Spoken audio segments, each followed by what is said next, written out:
प्रधानमंत्री नरेंद्र मोदी ने आज मन की बात कार्यक्रम की 126वीं कड़ी में देशवासियों के साथ अपने विचार साझा किए।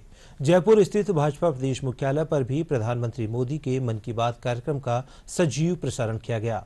इस अवसर पर भाजपा प्रदेशाध्यक्ष मदन राठौड़, प्रदेश उपाध्यक्ष प्रभुलाल सैनी, प्रदेश महामंत्री संतोष अहलावत सहित वरिष्ठ नेता, कार्यकर्ता और आमजन ने मन की बात कार्यक्रम को सुना।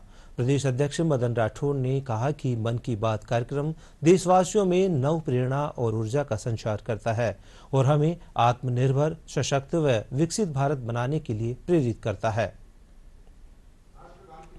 एक तो राष्ट्रभक्ति का जज्बा उन्होंने पैदा करने का प्रयास किया। हमारे आदरणीय भगत सिंह जी के बलिदान को उन्होंने याद किया कि इस देश की स्वतंत्रता के लिए उन्होंने किस प्रकार से संघर्ष किया और फांसी के फंदे को और झूल दिया। उन्होंने ये भी पत्र लिख दिया था उस समय की सरकार को कि मुझे गोली से उड़ा दो बोले, लेकिन कितना अदम्य साहस उनका था।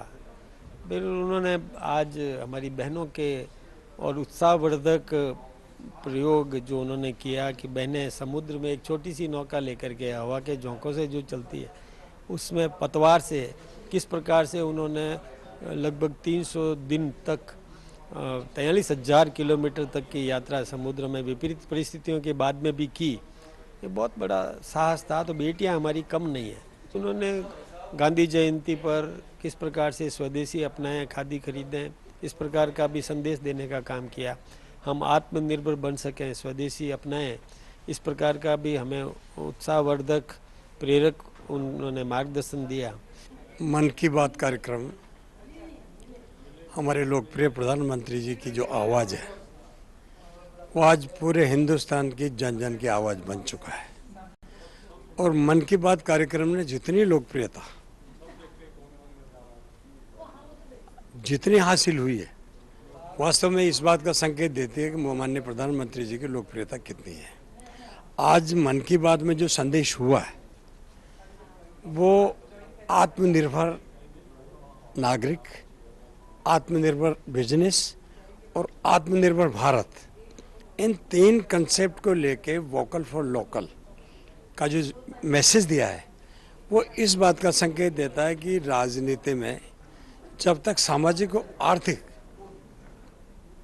सुधार नहीं होगा तब तक राजनीति का मायने ही खत्म हो जाएगा। से तो हर मन की बात हमारे किसी न किसी विशेषता को छूती हुई और लोगों के मनों के अकॉर्डिंग होती है। पर इस बार सही पूछे तो बहुत आनंद आया। आनंद इसलिए भी कि मैं एक महिला हूँ और महिलाओं के शौर्य की जो बात उन्होंने बताई और उनसे बातचीत भी देश के लोगों को सुनाई, इससे बेटियां भी हुनरमंद हैं। और मोदी जी के कहीं न कहीं ये बात दिल के बहुत करीब है। बेटी बचाओ बेटी पढ़ाओ उन्होंने एक नारा दिया था 2014 में। तो मैं सोचती हूँ कि वो बहुत कहीं ना कहीं एक इस चीज़ को बढ़ावा देने में हमारी मदद कर रहा है। और हर क्षेत्र में कहीं भी महिलाएं आज बढ़ चढ़ कर हिस्सा ले रही हैं और श्रेष्ठतम परिणाम दे रही हैं। आपने ये भी सुना। और उन्होंने जो हमारे संगीत को, हमारी धरोहरों को छुआ और उनके बारे में देश को रूबरू कराया। कहाँ हजारिका जी की बात उन्होंने की, लता दीदी की बात उन्होंने की, वो जुबिन गर्ग को भी नहीं भूले। तो उनकी बात कहीं बहुत मन को छूने वाली होती।